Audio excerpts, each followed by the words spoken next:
Hello and welcome to Radiant Academy. मी अमोल चेपे आपल्या सर्वांचं स्वागत करतो रेडियंट अकॅडमीच्या नवीन लेक्चरमध्ये. आज 17 मार्च 2023. आज आपण काही खूप महत्त्वाचे करंट अफेअर्सचे पॉईंट्स बघणार आहे, ज्याच्यात पहिला तर मुद्दा आहे की एका इंडियनला जगातला सर्वात मोठा सन्मान मिळाला आहे बँकिंगच्या सेक्टरमधला. तर तो काय सन्मान आहे ते आपण पाहू. त्यानंतर बरेचसे पॉईंट्स आहे आणि सगळ्यात शेवटी आपण एक अशा प्रोजेक्टवर चर्चा करणार आहे की ज्या प्रोजेक्टमुळे कदाचित जगात जे आपण क्लायमेट चेंजची समस्या आहे असं म्हणतो, या समस्येची दशा आणि दिशा दोन्ही बदलू शकतं. तर या अशा प्रकारचे पॉईंट्स आजच्या करंट अफेअर्समध्ये आहेत. तो let us start with the current affairs of 17 March 2023.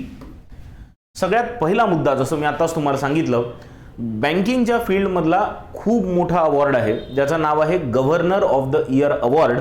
आणि 2023चा governor of the year award मिळाला आहे भारताच्या रिझर्व्ह बँकेचे गव्हर्नर शक्तिकांता दास यांना. काय आहे डिटेल्स आपण बघू आता. एक ऑर्गनायझेशन आहे ज्याचं नाव आहे सेंट्रल बँकिंग पब्लिकेशन्स. ही सेंट्रल बँकिंग पब्लिकेशन्स दरवर्षी जेवढे पण सेंट्रल बँक्स आहे, वेगवेगळ्या कंट्रीजचे वेगवेगळे सेंट्रल बँक्स आहे. जसं भारताची सेंट्रल बँकेचं नाव आहे रिझर्व्ह बँक ऑफ इंडिया, तसंच सिंगापूरची असेल तर त्याचं मॉनिटरी ऑथॉरिटी ऑफ सिंगापूर, किंवा अमेरिकेची असेल तर फेडरल रिझर्व्ह. तर असे सेंट्रल बँक असतात वेगवेगळ्या प्रत्येक कंट्रीच्या. तर या ज्या सेंट्रल बँक्स असतात त्यांनी वर्षभर कसं काम केलं याचं एक ॲनालिसिस केलं जातं.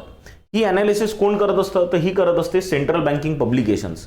आणि ॲनालिसिस केल्यानंतर एक रिपोर्ट पब्लिश करतं आणि त्याच्या आधारे मग वेगवेगळे अवॉर्ड्स दिले जातात. तर सगळ्या ॲनालिसिस करून 2023चा सगळ्यात चांगले गव्हर्नर, म्हणजे जितके सेंट्रल बँक्स आहे सगळ्या सेंट्रल बँकेचे गव्हर्नर, त्यात सगळ्यात चांगला गव्हर्नर कोण होता, तर यांच्यामध्ये इट वॉज शक्तिकांता दास, भारतीय रिझर्व्ह बँकेचे गव्हर्नर. तर यांना का हा अवॉर्ड देण्यात आला याच्यावर पण एक शॉर्टमध्ये आपण चर्चा करू.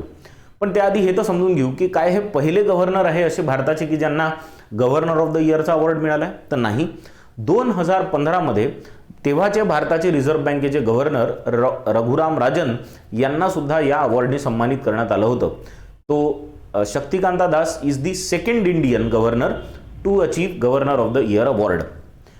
यांना का देण्यात आला, जो रिपोर्ट यांनी पब्लिश केला आहे सेंट्रल बँकिंग पब्लिकेशन्सनी, यांनी असं म्हटलं आहे की जेव्हा शक्तिकांता दास हे गव्हर्नर म्हणून आले तर तेव्हा यांनी उर्जित पटेलची जागा घेतली होती. उर्जित पटेल यांनी काही पर्सनल रिझन्समुळे रिझर्व्ह बँकेच्या गव्हर्नरच्या पदावरून रेझिग्नेशन दिलं आणि मग सेंट्रल बँकेचे, आपल्या भारतीय रिझर्व्ह बँकेचे गव्हर्नर बनले शक्तिकांता दास.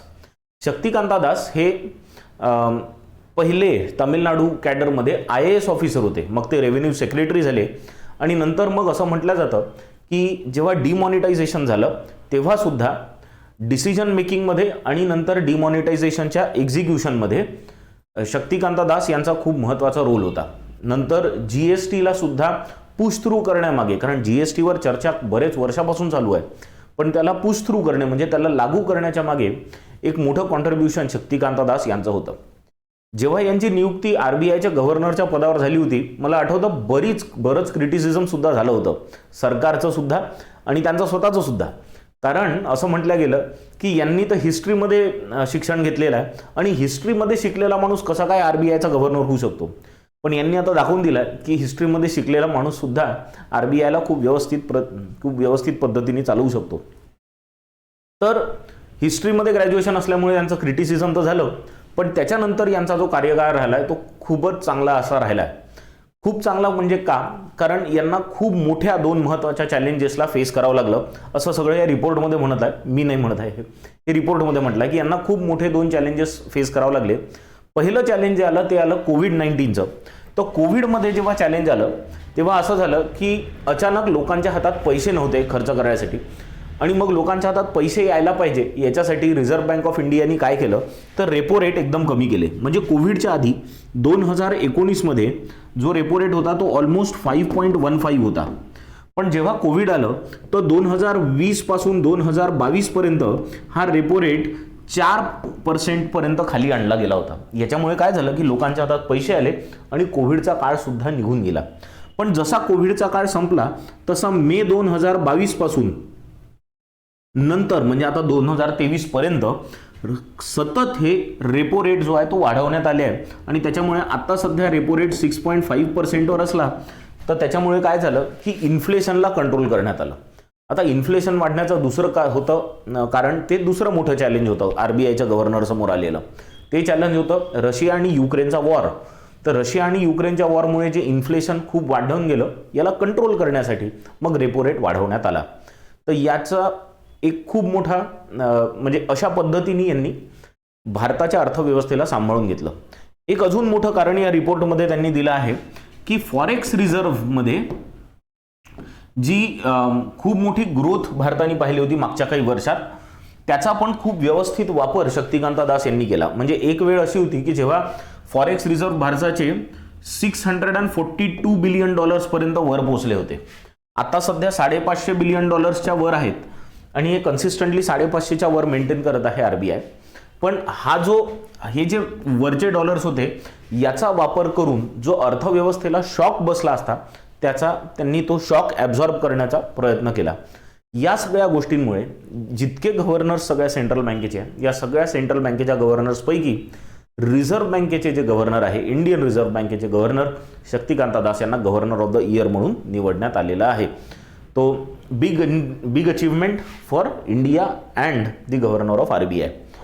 जसं मी म्हटलं he was the second person after Raghuram Rajan to win he is the second person after Raghuram Rajan to win the governor of the year award. अजून एक अवॉर्ड हे सेंट्रल बँकिंग पब्लिकेशन देत असतं आणि तो अवॉर्ड असतं central bank of the year. आणि यावर्षीचं central bank of the year मिळालं आहे द नॅशनल बँक ऑफ युक्रेनला.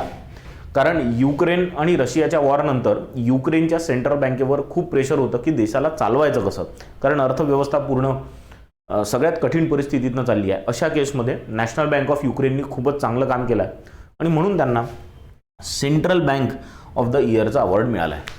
तर प्रश्न तुम्हाला याच्यावर दोन तर नक्कीच येऊ शकतात. एक की which bank is the central bank of the year 2023 and who has been named as the governor of the year 2023. दोन्ही प्रश्नांच्या उत्तरावर आपण आता चर्चा केली आहे. ठीक आहे, चलायचं नेक्स्ट पॉईंटवर जाऊ. आता नेक्स्ट पॉईंट आहे युनायटेड स्टेट्सचे भारतासाठीचे ॲम्बॅसेडर जे आहे यांची एरिक गार्सेटी यांचं नाव आहे. त्यांना युनायटेड स्टेट्सच्या सिनेटनी परमिशन दिली आहे की तुम्ही आता परमिशन दिली म्हणजे त्यांचा रस्ता क्लिअर केला. त्यांना क्लिअर केलं की he can now be the ambassador of US to India. 2021 मध्ये जेव्हा जो बायडनची सरकार आली होती तेव्हा आधीच्या सरकारने म्हणजे ट्रम्प सरकारने भारताचे जे USचे जे भारतात ॲम्बॅसेडर होते त्यांचं नाव होतं केनेथ जस्टर.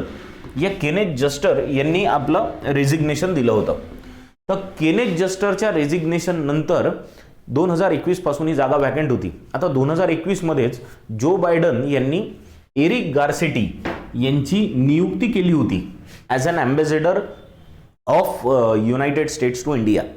पण काय झालं की एरिक गार्सेटींवर मग काही आरोप लागले. पहिला आरोप जो लागला तो लागला की हे एरिक गार्सेटी जे आहे हे लॉस एंजेलिसचे मेयर होते.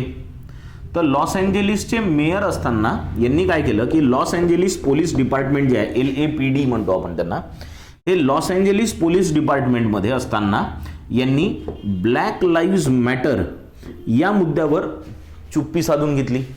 म्हणजे काय की लॉस एंजेलिस पोलीस डिपार्टमेंटनी पर्सन ऑफ कलर म्हणजे ब्लॅक लोकांच्या अगेन्स्ट कारवाई केली आणि अशा कारवाईवर यांनी कुठलंच लक्ष दिलं नाही म्हणून यांच्यावर बरेच आरोप करण्यात आले.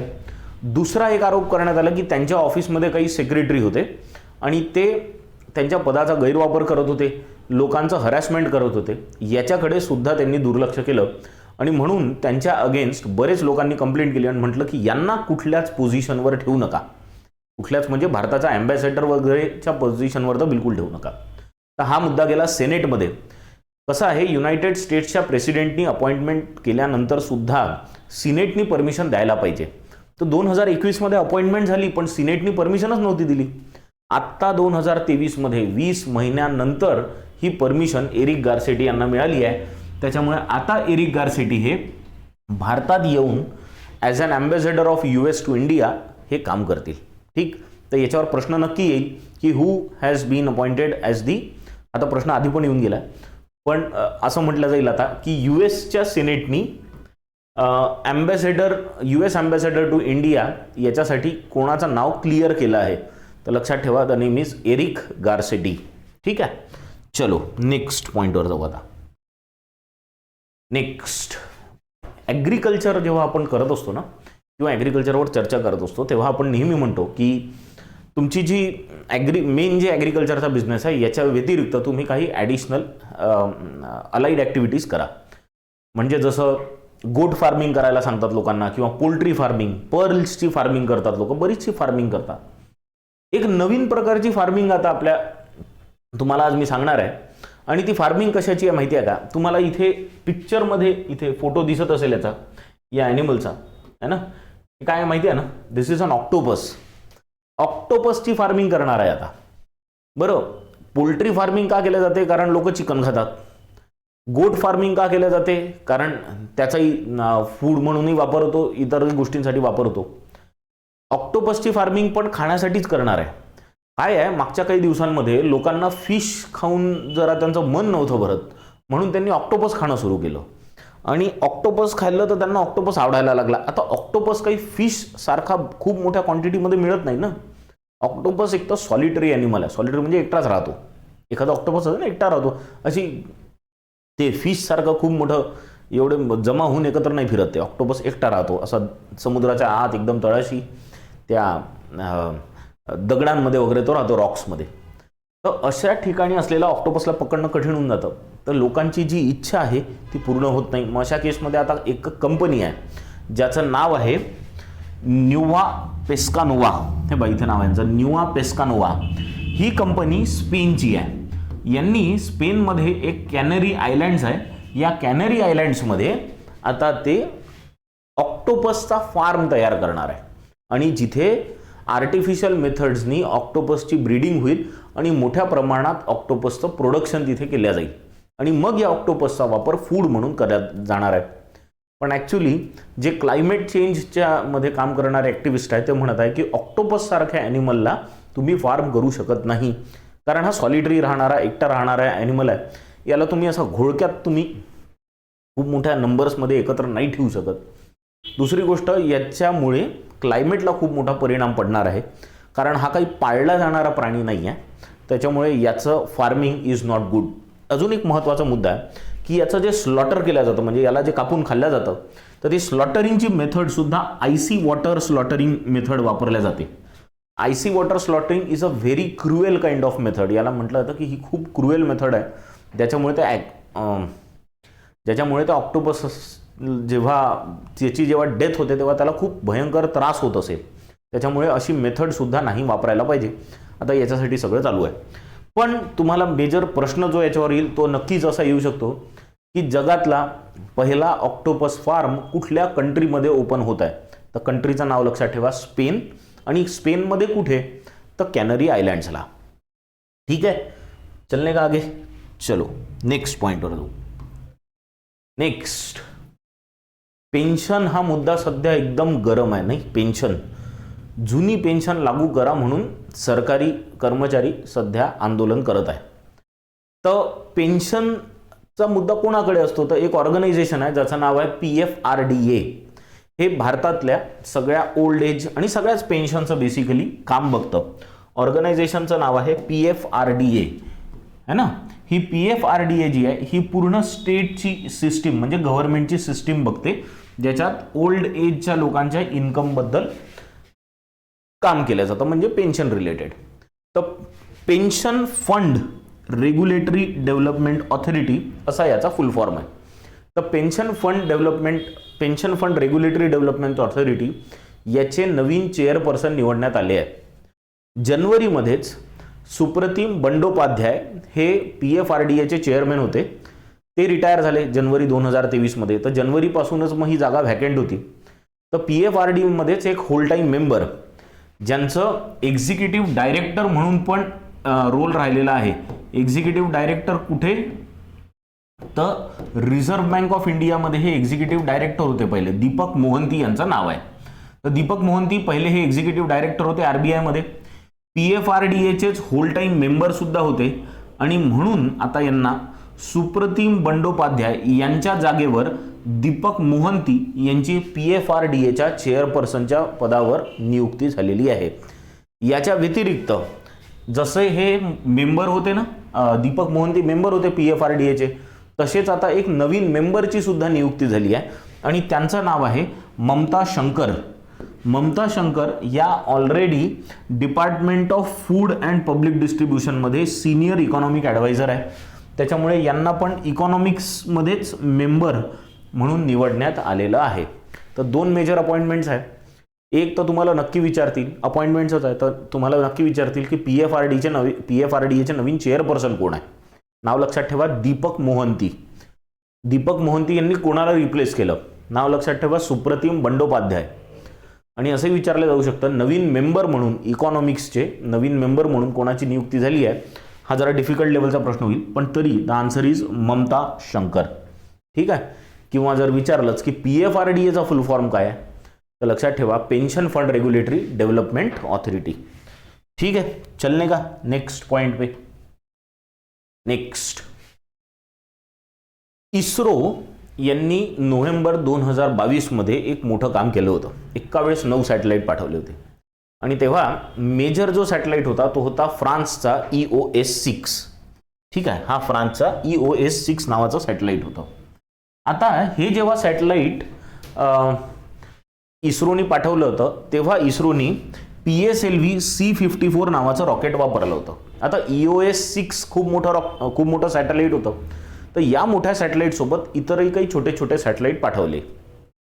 याच्यात एक छोटं सॅटेलाइट होतं, पिगी लोड सॅटेलाइट म्हणतात त्याला, म्हणजे छोटं सॅटेलाइट. आणि हे सॅटेलाइट होतं भूटानचं. म्हणजे इस्रो आणि भूटान यांनी मिळून तयार केलेलं एक सॅटेलाइट होतं ज्याचं नाव होतं भूटान सॅट.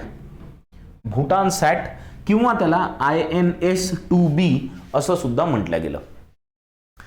तर याला कधी लॉन्च केलं गेलं? नोव्हेंबर 2022 मध्ये. आपण याची चर्चा आता का करतोय की आता काय झालं, सॅटेलाइट गेलं तिकडे, वर तर पाठवून दिलं. आता सॅटेलाइटनी इन्फॉर्मेशन पाठवणं सुरू केलं, तर ही इन्फॉर्मेशन भूटानला मिळतच नाही आहे. कारण भूटानमध्ये काही रिसिव्हर लागला नव्हता इन्फॉर्मेशन पोहोचवण्याचा, तो होता इस्रोमध्ये.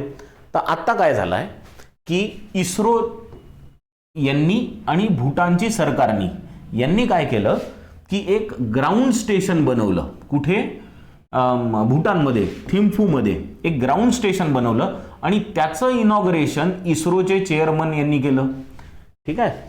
तर जे सिग्नल्स ते सॅटेलाइट, सिग्नल कोणता? भूटान सॅट.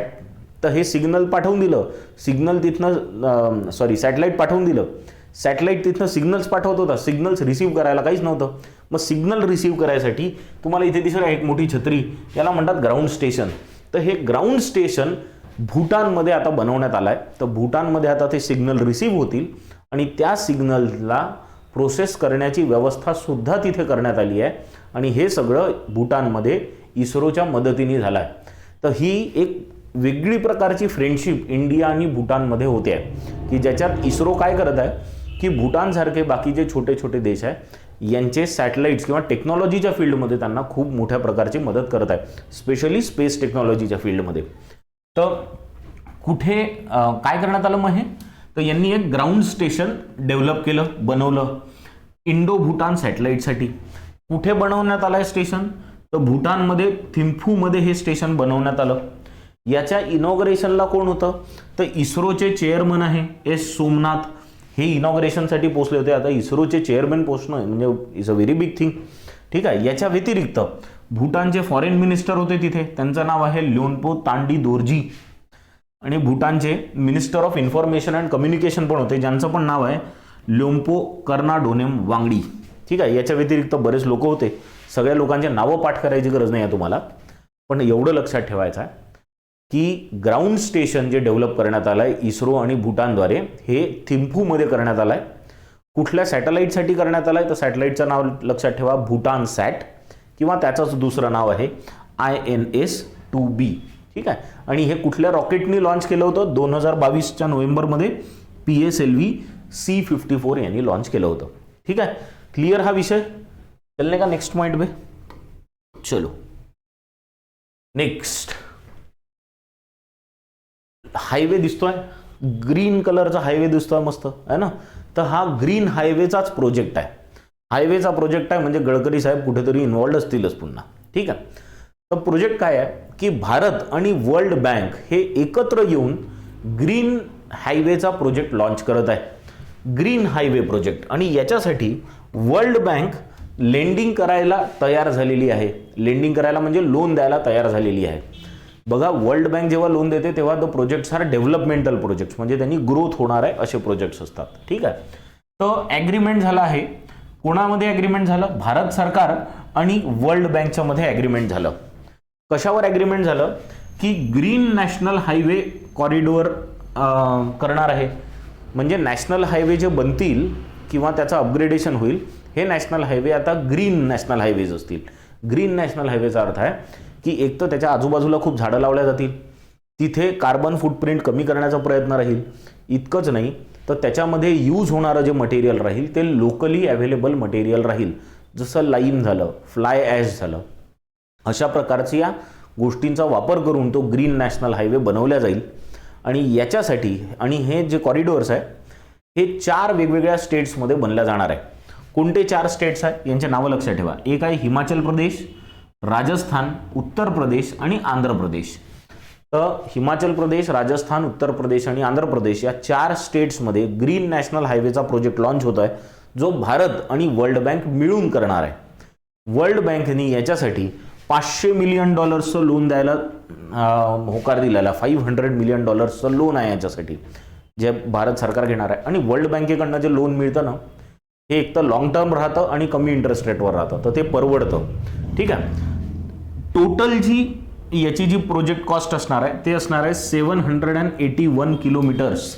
तर 781 किलोमीटरचा हा पूर्ण नॅशनल हायवे प्रोजेक्ट असणार आहे, ज्याच्या मागे खर्च ऑलमोस्ट $1288 करोड असणार आहे. आता तुम्ही विचार करा की 1300 करोडचा तर याच्या मागे खर्च आहे आणि याच्यापैकी $500 मिलियन खर्च, हे करोड नाही पाहिजे, इथे मिलियन डॉलर्स पाहिजे है ना. हां, तर $1300 मिलियन याच्या मागे खर्च आहे. आणि $500 मिलियन कुठून मिळणार आहे? तर ते मिळणार आहे आपल्याला वर्ल्ड बँकेकडनं. तर मग पुढचे जे $800 मिलियन असतील ते भारत सरकारने व्यवस्था करायची आहे असं वर्ल्ड बँकेने म्हटलं आहे. ठीक आहे. तर तुम्हाला याच्यात 2-4 प्रश्न येतील बाबा. बघा, पहिला प्रश्न तर हा येईल की ग्रीन नॅशनल हायवेचा प्रोजेक्ट कुठल्या स्टेट्समध्ये आहे, किंवा एखादं स्टेट जास्ती तर देईल म्हणतील कुठल्या स्टेटमध्ये नाही आहे. तुम्हाला स्टेट्सचे नावं लक्षात ठेवायचे आहे. हिमाचल प्रदेश आहे याच्यात, राजस्थान आहे, उत्तर प्रदेश आहे आणि आंध्र प्रदेश आहे. ठीक आहे. 3 प्रदेश आहे आणि 1 राजस्थान आहे. त्याच्यानंतर याची लेंथ नक्की विचारल्या जाऊ शकते. द लेंथ ही 781 किलोमीटर, हे विसरू नका.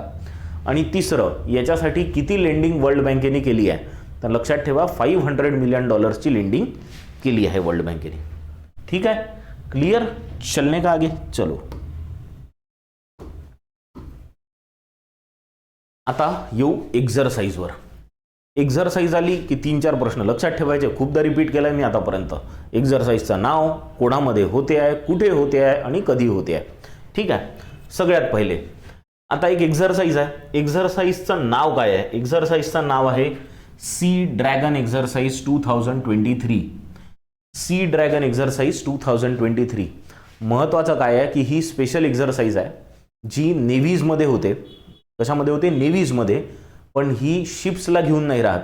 ही एक्झरसाइज राहते अँटी सबमरीन वॉरफेअरची. अँटी सबमरीन वॉरफेअरची लॉंग टाईम मॅरीटाईम एक्झरसाइज राहते. लॉंग रेंज मॅरीटाईम एक्झरसाइज म्हणजे खूप मोठ्या मोठ्या अंतरांवर ही एक्झरसाइज होते. तर this is an anti submarine warfare exercise. हे महत्त्वाचं लक्षात ठेवा की Dragon Sea exercise is related to anti submarine. ठीक आहे ना. Anti submarine warfare. नाव काय आहे मग? Sea dragon exercise 2023. कितवं एडिशन आहे? 3rd एडिशन आहे. कोण होस्ट करत आहे? USA होस्ट करत आहे. भारत याच्यात भाग घेत आहे आणि USA याला होस्ट करत आहे. तर भारत भाग घेत आहे, तर मग हे कुठे होत आहे? तर USA मध्ये होत आहे का? हो, USA मध्ये होत आहे. पण कुठे? हे बघा, USA इथे आहे. हे दिसतं तुम्हाला? दिस इज USA. पण ही एक्झरसाइज होते आहे इथे. इथे इथे आहे गुआम. हे नाव दिसतंय तुम्हाला? गुआम. तर हे गुआममध्ये ही एक्झरसाइज होते आहे. गुआम हा नाही का ओव्हरसीज टेरिटरी आहे US ची. पहा, US पासून खूप लांब आहे. जपानच्या जास्ती जवळ आहे, ऑस्ट्रेलियाच्या नॉर्थला आहे. हे जे गुआम आहे ना, ही ओव्हरसीज टेरिटरी आहे यूएसची. यूएसनी काय केलं आहे, बरेचसे असं समुद्रात वेगवेगळ्या ठिकाणी वेगवेगळ्या आयलँड्सवर कंट्रोल करून ठेवलेलं आहे. हे यूएस जे डेमोक्रेसीच्या नावाने एवढे लोकांना अक्कल शिकवतात ना, आता या गुआमची शॉर्टमध्ये गोष्ट सांगतो तुम्हाला. 1,70,000ची पॉप्युलेशन आहे या गुआम आयलँडवर. पण माहिती आहे का, या गुआम आयलँडवर 1,70,000ची पॉप्युलेशन असून त्या सगळ्यांना यूएसची सिटिझनशिपही मिळालेली आहे, त्यांच्याजवळ यूएसचा पासपोर्टही आहे. पण तिथल्या लोकांना यूएसमध्ये वोटिंगचा अधिकार नाही. आता तुम्ही विचार करा, तुम्ही नागरिक बनवता कुठल्या देशातल्या कोणाला आपल्या देशाचं, आणि त्यांना वोटिंगचा अधिकार देत नाही, म्हणजे हे बेसिक राईटचं उल्लंघन नाही का तिथल्या लोकांचं. तर अशा प्रकारे युनायटेड स्टेट्स या लोकांच्या अगेन्स्ट काम करत असतं. उगीच लोकांना अक्कल शिकवेल, डेमोक्रेसी ठेवा, बेसिक राईट्सचं उल्लंघन नका होऊ देऊ लोकांचं, आणि स्वतः वोटिंग सारखा बेसिक अधिकार नाही देत आहे गुआमच्या लोकांना. तर जेव्हा मी वाचला मलाही आश्चर्य झालं, म्हणजे काय चाललं आहे. तर या गुआममध्ये आता भारतातून इकडनं आपली शिप इकडे गेली असेल है ना, आपले सबमरीन्स इथे गेले असतील आणि अँटी सबमरीन वॉरफेअरमध्ये इथे भाग घेणार आहे. Is it a bilateral exercise की यूएसच्या नेव्हीमध्ये आणि भारताच्या नेव्हीमध्ये होत आहे? नाही, दिस इज अ मल्टीलॅटरल एक्झरसाइज. आणि मल्टीलॅटरल एक्झरसाइज असल्यामुळे भारत याच्यात आहेच, इंडिया आहे, यूएसची नेव्ही पण भाग घेते आहे. याच्यासोबत जपान, कॅनडा आणि साऊथ कोरिया या कंट्रीज सुद्धा भाग घेत आहे. भारताकडनं कोण भाग घेत आहे याच्यात? तर P-81 नावाचा एअरक्राफ्ट याच्यात भाग घेत आहे. तुम्ही म्हणाल एअरक्राफ्टचं काय काम? अरे अँटी सबमरीन वॉरफेअर आहे, म्हणजे सबमरीन नाही जाणार आहे, तर सबमरीनच्या अगेन्स्ट ॲक्शन कशी घ्यायची याच्यासाठीची ती एक्झरसाइज आहे. ठीक आहे, लक्षात आलं. चलायचं पुढे नेक्स्ट पॉइंटवर. चलो. हां, अरे कधी होते तर इथे डेट दिली आहे, 15 मार्चपासून 30 मार्चपर्यंत, म्हणजे परवा सुरू झाली, आता 30 मार्चपर्यंत चालेल. 15 दिवसांची एक्झरसाइज आहे. चलो, आता येऊ एका स्कीमवर. आणि ही जी स्कीम आहे, ही स्कीम आहे मिनिस्ट्री ऑफ अर्थ सायन्सेस द्वारा सुरू केलेली. भारताचे जे युनियन मिनिस्टर आहे फॉर अर्थ सायन्स, ज्यांना इंडिपेंडंट चार्ज दिलाय, मिनिस्टर ऑफ स्टेट आहे ते, पण त्यांना इंडिपेंडंट चार्ज दिलाय है ना, यांचं नाव आहे डॉक्टर जितेंद्र सिंग. डॉक्टर जितेंद्र सिंग हे minister of state with independent charge आहे, minister of earth सायन्सेसचे, ministry of अर्थ सायन्सेसचे. यांनी लोकसभेमध्ये आता माहिती दिली की सध्या रीच आउट नावाचा एक programme ministry of earth science सुरू करतोय. कशासाठी करत आहे? तर कॅपॅसिटी बिल्डिंगसाठी करत आहे. आता कॅपॅसिटी बिल्डिंगचा अर्थ काय असतो? कॅपॅसिटी बिल्डिंग म्हणजे लोकांना ट्रेन करणे, एज्युकेट करणे, आणि त्यांची आत्ता ती जी स्थिती आहे त्या कॅपॅसिटीची त्यांची बिल्डिंग करणे. बिल्डिंग करणे म्हणजे त्यांची कॅपॅसिटी वाढवणे. कशाने वाढवू शकतो? तर ट्रेनिंगने वाढवू शकतो आपण, एज्युकेशनने वाढवू शकतो, बरोबर आहे. त्यांच्या स्किल्स इम्प्रूव्हमेंट करून आपण लोकांमध्ये कॅपॅसिटी बिल्डिंग करू शकतो. तर ही सगळी गोष्ट आता लोकांमध्ये करणार आहे. तर मिनिस्ट्री ऑफ अर्थ सायन्सेसनी एक प्रोग्राम लॉन्च केला ज्याचं नाव आहे रीच आउट. रीच आउटचं फुल फॉर्म काय आहे? Research, education and training outreach. ठीक आहे, याच्या अंतर्गत मग वेगवेगळ्या 6 अजून स्कीम्स आहे. पण तुम्हाला फक्त इतकं लक्षात ठेवायचं आहे की रीच आउट ही जी स्कीम आहे, ही स्कीम मिनिस्ट्री ऑफ अर्थ सायन्सेसची आहे. याच्यावर प्रश्न एकच विचारला जाईल, रीच आउट ही जी स्कीम लॉन्च झाली आहे ही कुठल्या मिनिस्ट्रीच्या अंडर येते? तर लक्षात ठेवा, it is under ministry of अर्थ सायन्सेस. ठीक है, चलने का आगे. चलो, आता बजेट नंतरचं सेशन सुरू आहे सेकंड याच्यात, की जेव्हा बजेट येऊन जातं आणि नंतर वेगवेगळ्या गोष्टींवर चर्चा होत असते. तर आता एक रिपोर्ट सुद्धा पब्लिश झाला आहे, आणि हा जो रिपोर्ट आहे तो युनियन मिनिस्टर जे आहे, union minister of fisheries, animal husbandry and dairy, याचे युनियन मिनिस्टरचं नाव काय आहे? पुरुषोत्तम रुपाला. यांनी एक रिपोर्ट पब्लिश केला. रिपोर्टचं नाव आहे बेसिक ॲनिमल हस्बंडरी स्टॅटिस्टिक्स 2022, म्हणजे 2022चे ॲनिमल हस्बंडरी रिलेटेड सगळे स्टॅटिस्टिक्स त्या रिपोर्टमध्ये पब्लिश झालेले आहे. काय काय माहिती आहे त्या रिपोर्टमध्ये थोडक्यात जरा बघू, कारण याच्यावर प्रश्न नक्की येणार आहे. ॲग्रीवाल्या पोरांनी तर ह्या रिपोर्टला वाचूनच टाका पूर्ण. ठीक आहे, काय म्हटलंय? सगळ्यात पहिले म्हटलंय की भारतात जगात सगळ्यात जास्त लाईव्हस्टॉक पॉप्युलेशन आहे, आणि किती आहे ती? तर 530 मिलियन लाईव्हस्टॉक आहे भारतात. 537 मिलियन लाईव्हस्टॉक. त्याच्यानंतर महत्त्वाची गोष्ट काय आली की इंडियाचा रँक वेगवेगळ्या फील्डमध्ये कसा आहे, वेगवेगळ्या म्हणजे मिल्क प्रोडक्शनमध्ये India is rank first in the world, सगळ्यात जास्त मिल्क प्रोडक्शन. एग्सच्या प्रोडक्शनमध्ये पोल्ट्री फार्मिंग, एग्सच्या प्रोडक्शनमध्ये इंडिया इज रँक थर्ड आणि सगळ्यात जास्त एगचं प्रोडक्शन होतं आंध्र प्रदेशमध्ये. ठीक आहे. आणि नंतर मीटच्या प्रोडक्शनमध्ये सुद्धा इंडिया इज रँक्ड 8th. ठीक आहे. मिल्कच्या प्रोडक्शनमध्ये मागच्या वर्षीपेक्षा, एगच्या प्रोडक्शनमध्ये आणि मीटच्या प्रोडक्शनमध्ये, तिन्ही प्रकारच्या प्रोडक्शनमध्ये there has been a good growth in the last year. 2021 पेक्षा 2022 मध्ये we have seen lot of growth in production of milks, eggs and meat. ठीक आहे. टोटल मिल्कचं प्रोडक्शन जे आहे भारतात ते 221 मिलियन टन्सपर्यंत राहिलेलं आहे. टॉप 3 स्टेट्स कोणते कोणते आहे तर मिल्कमध्ये सगळ्यात जास्त मिल्क प्रोडक्शन होतं राजस्थानमध्ये, मग होतं यूपीमध्ये आणि नंतर होतं एमपीमध्ये. महाराष्ट्राचा नंबर इथे तुम्हाला राजस्थान, यूपी, एमपीच्या नंतर गुजरात, आंध्र प्रदेश आणि मग महाराष्ट्राचा नंबर लागतो 6व्या नंबरवर आहे ना. एग्स जेव्हा आपण म्हणतो, जसं मी तुम्हाला सांगितलं, आंध्र प्रदेशमध्ये सगळ्यात जास्त एग्सचं प्रोडक्शन होतं and then it is followed by Tamil Nadu आणि तेलंगणा. त्याच्यामुळे साऊथ इंडियामध्ये eggs are produced on a larger scale as compared to northern states. ठीक आहे. क्लिअर. तर ॲग्रीच्या मुलांनी काय करायचं, हा रिपोर्ट जरा काढा आणि थोडा डिटेलमध्ये वाचा, तुम्हाला याच्यावर बरेचसे प्रश्न येऊ शकतात. नेक्स्ट, आता एक मेजर फूड फेअर बद्दल आपण चर्चा करू. हा एशियाचा सगळ्यात मोठा फूड फेअर आहे. नुसता फूड फेअर नाही आहे, तर हा फूड अँड हॉस्पिटॅलिटी फेअर आहे. कुठला? एशियाचा सगळ्यात मोठा. नाव आहे आहार 2023, आहार 2023. प्रश्न तुम्हाला फक्त एवढाच विचारेल की आहार 2023 हे कोण ऑर्गनाईज करतं आणि कुठे ऑर्गनाईज झाला, याच्या पलीकडे काही विचारणार नाही. तर आहार 2023 बेसिकली काय आहे? फूड अँड हॉस्पिटॅलिटी फेअर आहे. कोणी ऑर्गनाईज केलं तर हे ministry of food processing industries यांच्यासोबत agriculture and processed food products export development authority म्हणजे अपेडा यांनी. ठीक आहे. तर मिनिस्ट्री ऑफ फूड प्रोसेसिंग आणि अपेडा यांनी मिळून हे ऑर्गनाईज केलं आहे आहार. दुसरं कुठे होत आहे तर हे होत आहे प्रगती मैदान न्यू दिल्लीमध्ये. तर या दोन गोष्टी आपल्याला फक्त लक्षात ठेवायचं आहे. 14 मार्चला सुरू झालं, 18 मार्चपर्यंत हे आहार 2023 चालणार आहे. कशाशी रिलेटेड आहे तर फूड अँड हॉस्पिटॅलिटी मॅनेजमेंट. बरेचसे अवॉर्ड्स वगैरे दिले जातात त्याच्यात. लाईव्ह कुकिंग वगैरे तिथे असतं. पुन्हा जजेसची एक टीम असते, ती सगळं बघते की कोण कसं बनवत आहे, काय बनवत आहे. नवीन नवीन टेक्निक्सचं तिथे सगळ्यांना दाखवल्या जातात. कुकिंगच्या बऱ्याचशा गोष्टी होत असतात. आपल्याकडे कृषी महोत्सव चालू आहे. कुठे? म्हणजे उद्यापासून आपल्याकडे कृषी महोत्सव आहे, कृषी प्रदर्शनी आहे पोस्टल ग्राउंडवर, समता मैदानवर. तर जाऊन ते पण व्हिजिट करून या एकदा. आपल्याकडे हे आहार बिहार होत नाही, आपल्याकडे जे होतं आपण तेच बघून येऊ शकतो, है ना.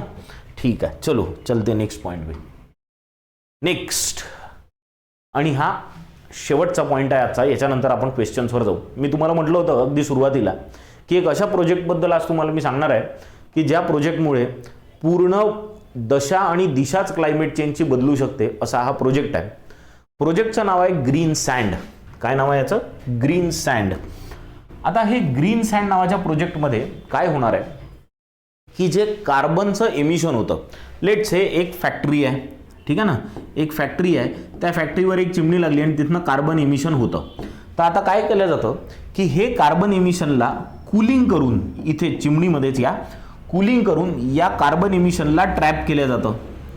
आणि हे जे कार्बन इथे ट्रॅप केलं जातं याला मग कार्बनला कशात तरी जमा केलं जातं. आता हे कार्बन जे राहतं हे सॉलिड राहतं. ठीक आहे. पहिले हे गॅस राहतं, मग गॅसमधनं याचं सॉलिडमध्ये कन्व्हर्शन होतं. मग याला 2-3 वेगवेगळ्या प्रोसेसमधनं कन्व्हर्ट करून याला लिक्विडमध्ये कन्व्हर्ट करण्यात येतं, लिक्विड कार्बन. ठीक आहे. आणि मग या लिक्विड कार्बनला काय केलं जातं की घेऊन झालं तर ट्रान्सपोर्ट केलं जातं. आणि मग हे ट्रान्सपोर्ट केल्यानंतर समुद्राच्या खाली जमिनीत कुठेतरी डंप केलं जातं. तर कार्बन एमिशन जे फॅक्टरीजमधनं होत आहे ते कार्बनला पहिले तर तुम्ही कॅप्चर करा, म्हणजे ते वातावरणात जाणार नाही. त्या कॅप्चर केलेल्या कार्बनला मग तुम्ही प्रोसेस करा, बरोबर आहे.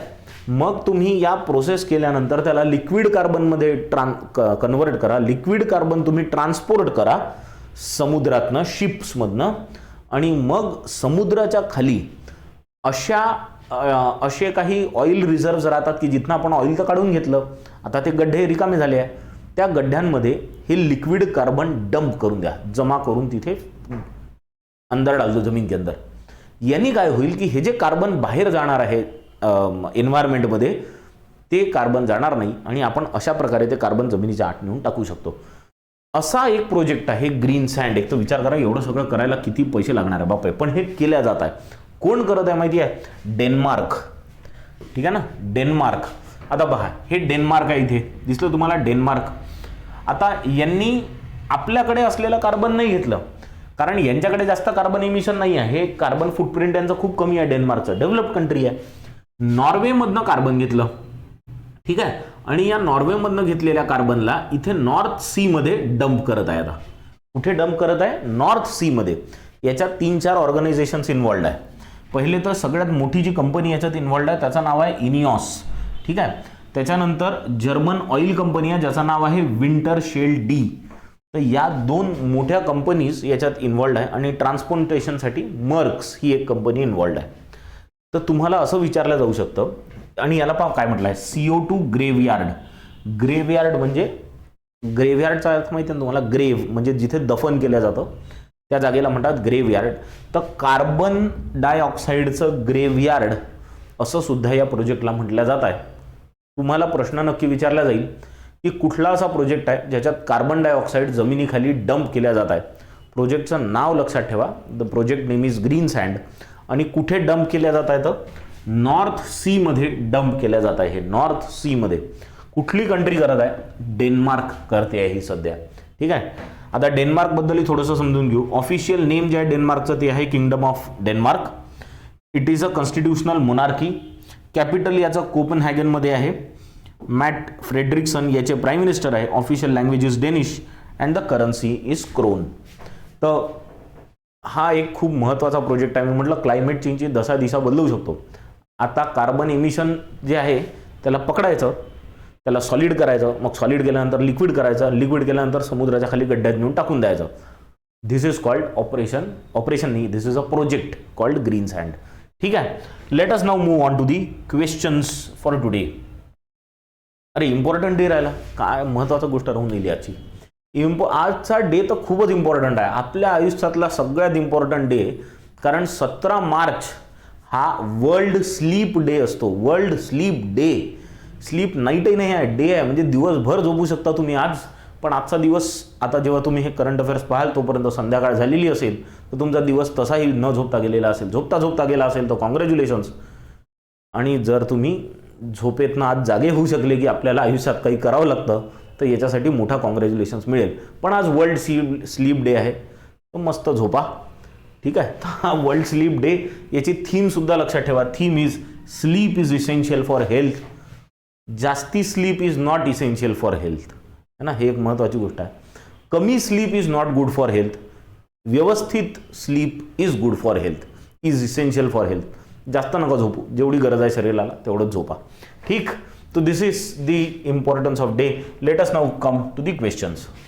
तो पहिला क्वेश्चन फॉर यू इज ही ऑपरेशन सी ड्रॅगन नावाची एक्झरसाइज जी आहे, सी ड्रॅगन एक्झरसाइज 2023, ही कुठे कंडक्ट केल्या जात आहे, कुठल्या आयलँडवर कंडक्ट केल्या जात आहे, याचं ऑप्शन्स तुम्हाला इथे दिले आहे. करेक्ट ऑप्शन कमेंट बॉक्समध्ये नक्की टाका. दुसरा जो क्वेश्चन आहे हा सोपं उत्तर आहे याचं अगदी, की 2023 गव्हर्नर ऑफ द इयरचा अवॉर्ड कुठल्या सेंट्रल बँकेच्या गव्हर्नरला मिळाला किंवा कोणाला मिळाला आहे. तर नाव तुम्हाला माहितीच आहे. मी इथे उगीच ऑप्शन दिले असं वाटत आहे. द करेक्ट आन्सर इज, देऊन द्या कमेंट बॉक्समध्ये उत्तर.